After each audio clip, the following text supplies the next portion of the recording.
Hello, everyone. Welcome back. This is Miss Best, your PE teacher at Manatee Elementary. Today, I am going to take you through the PE virtual classroom. And this week in PE, we are learning about our rules and procedures for PE at Manatee. So in the virtual classroom, you're going to see all kinds of different icons.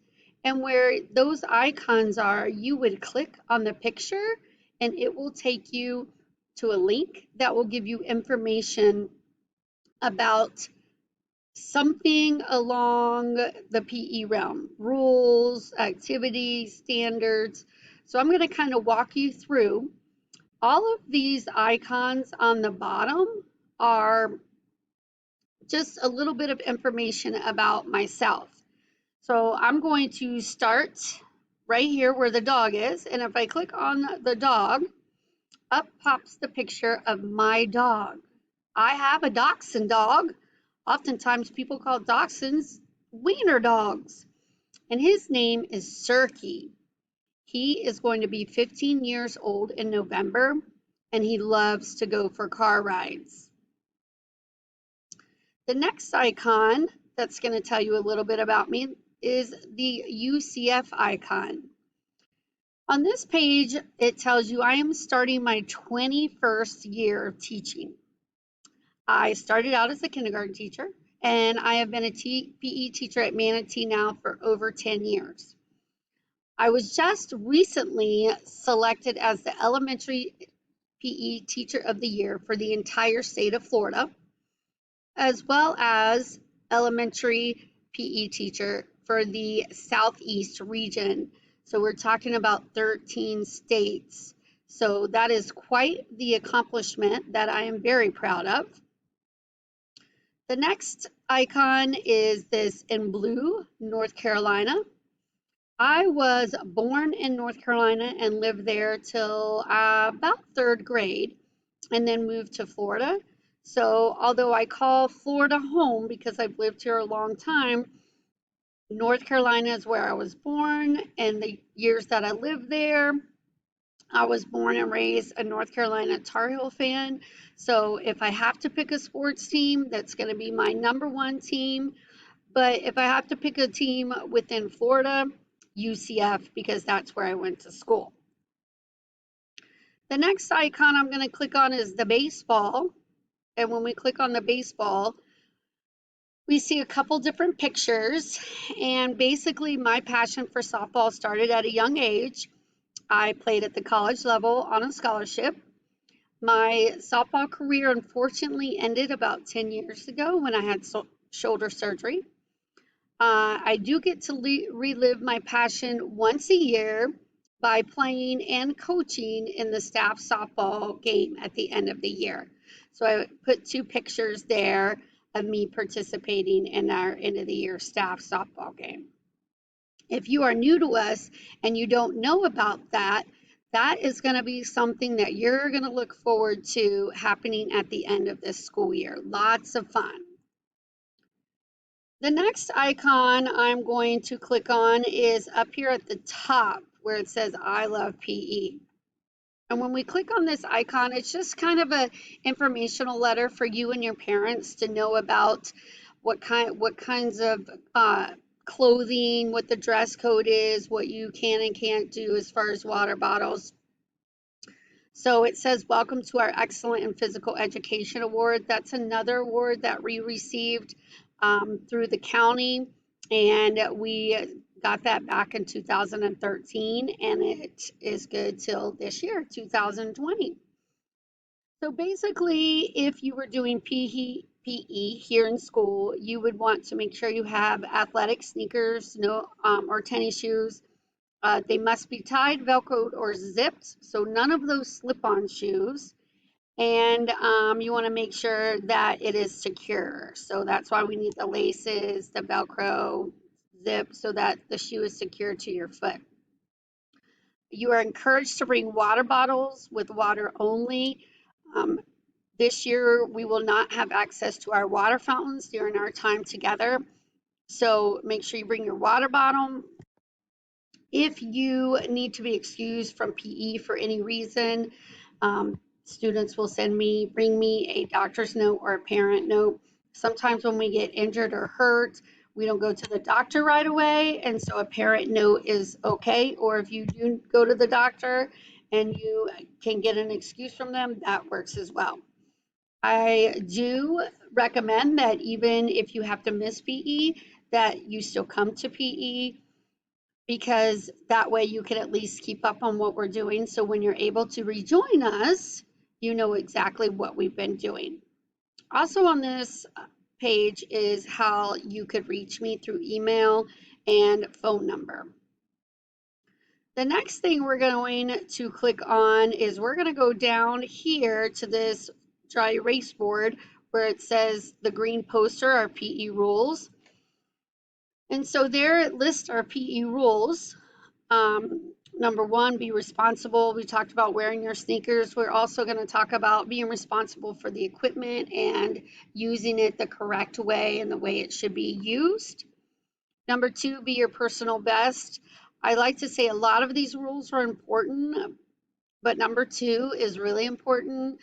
PE may not be your favorite, or maybe you're not good at certain skills that we're doing, but all I ask is that you do your personal best. You don't need to be as good as anybody else, but I need to see that you're at least trying and putting forth some effort in the skill that we're learning. Number three, be an active listener. Obviously, that's following directions, and I put in that on there, pay special attention to the various whistle sounds and what it means for you to do.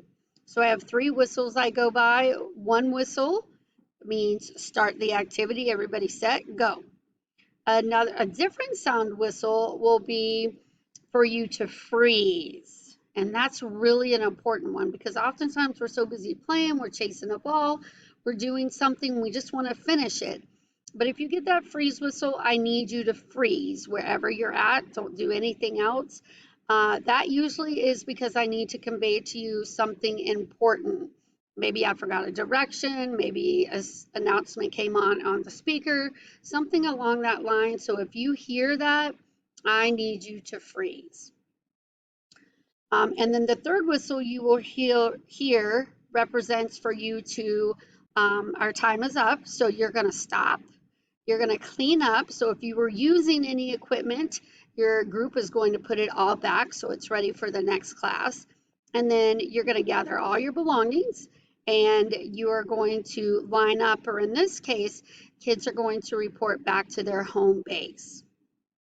Number 4, be respectful, sportsmanship, and we'll talk about that more in just a second. Number 5, be trustworthy and kind. Again, another very important rule. If basically I need you to play by the rules, follow the directions of the game and play by the rules. If you're cheating and you took 2 bean bags instead of 1, your peers, your teammates, your classmates, they're going to know you did that. They're going to get upset. They're going to tell you that you did that. And so it starts to create a lot of negativity. So if we all just play by the rules, right, our friends, our teammates, everybody learns to trust us and we have fun. And then the second part of that was to be kind. So when we're working together, or even if we're not working together, letting people have their turns, saying nice things, just makes our class flow better, lets everybody have a good time at PE.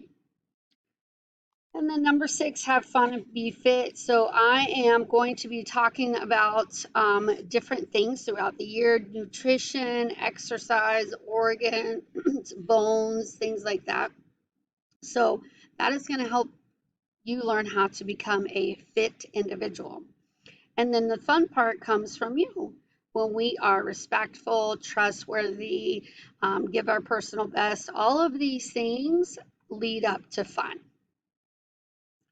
Okay, so the next one I'm going to click on is still on the dry erase board, right next to the PE rules. That is a picture of our pavilion.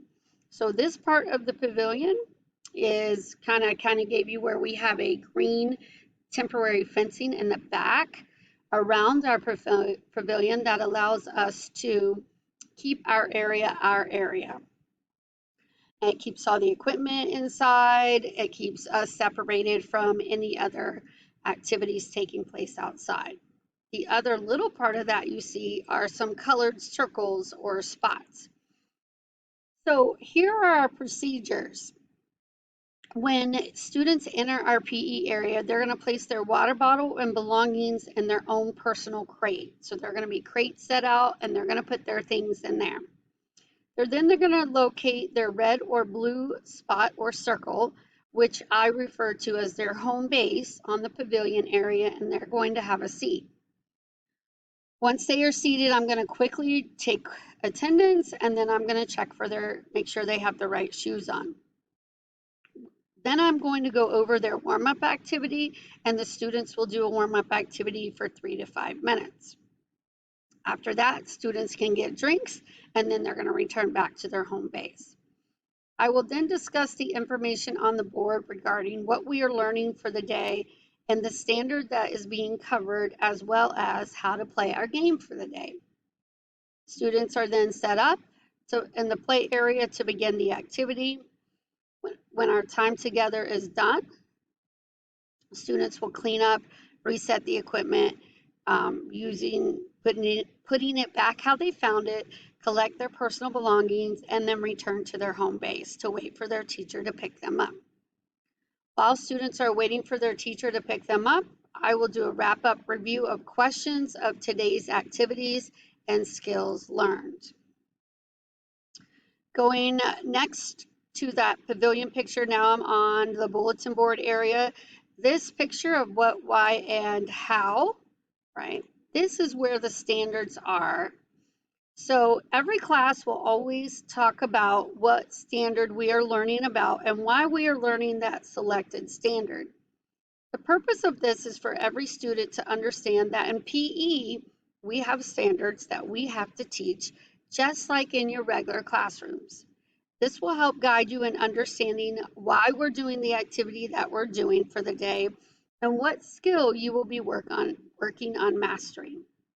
So what I did is you're going to find your grade level below and the standard that we are working on for this week.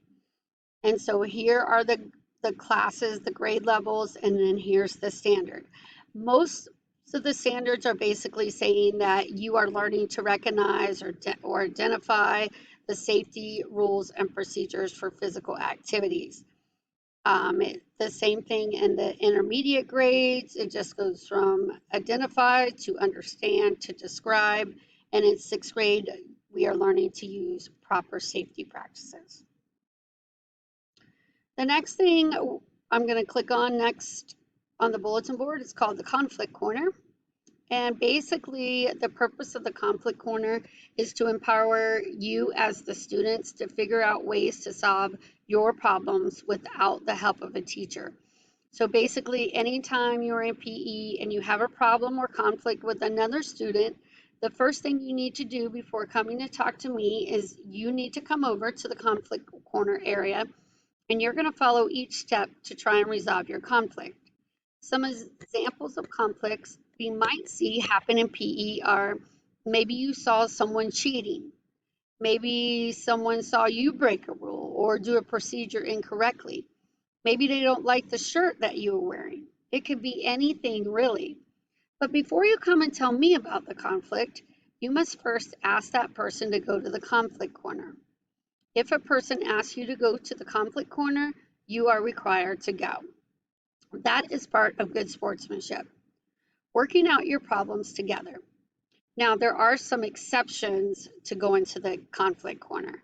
Those exceptions are going to be any type, if the person makes any type of physical contact by another student, so if they're kicking, pushing, hitting, biting, things like that, you will skip the conflict corner and you will come straight to me to deal with the problem.